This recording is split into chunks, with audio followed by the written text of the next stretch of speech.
My father, being in the Russian Revolution in 1905 and then sent to Siberia and then escaped and came to this country in 1913.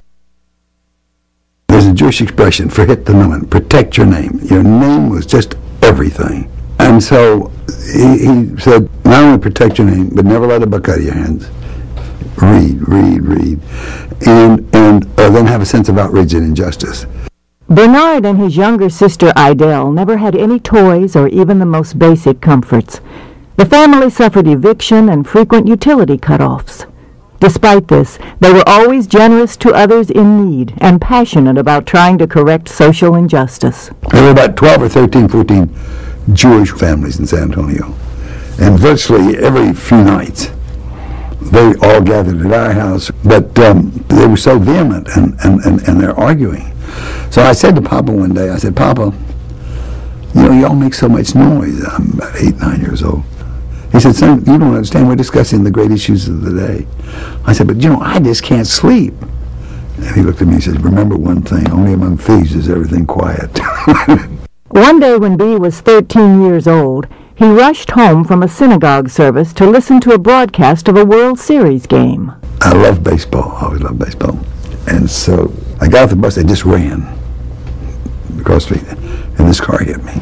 He was taken by ambulance to Central Clinic, where he received poor treatment because the family had no money. So I stayed there for 6 weeks, and then they took me home, and about a month or two later, I don't remember exactly what, I stood up for the first time, and the bone came apart. When Bee finally healed, one of his legs was 2 inches shorter than the other.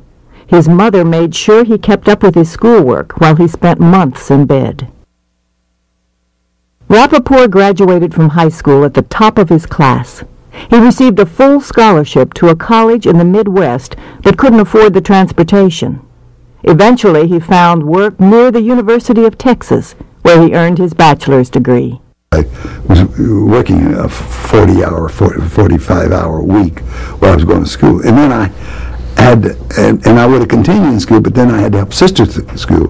Because again, the money thing, because Papa was just always so tough with money. I leave about 10 o'clock Sunday morning. I met Bernard on a blind date. I said, 2 days later, let's get married. And 4 weeks later, we did. So my excuse is I was only 18 and he was 24. So it's his fault because he was older and should have known better. I admit I had no sense. To his father's motto of read, read, read, Bernard might add care, care, care. Caring about people has been at the heart of what has motivated his approach to life. Living is a thing you do now or never. Which do you? Well, I'm going to live now.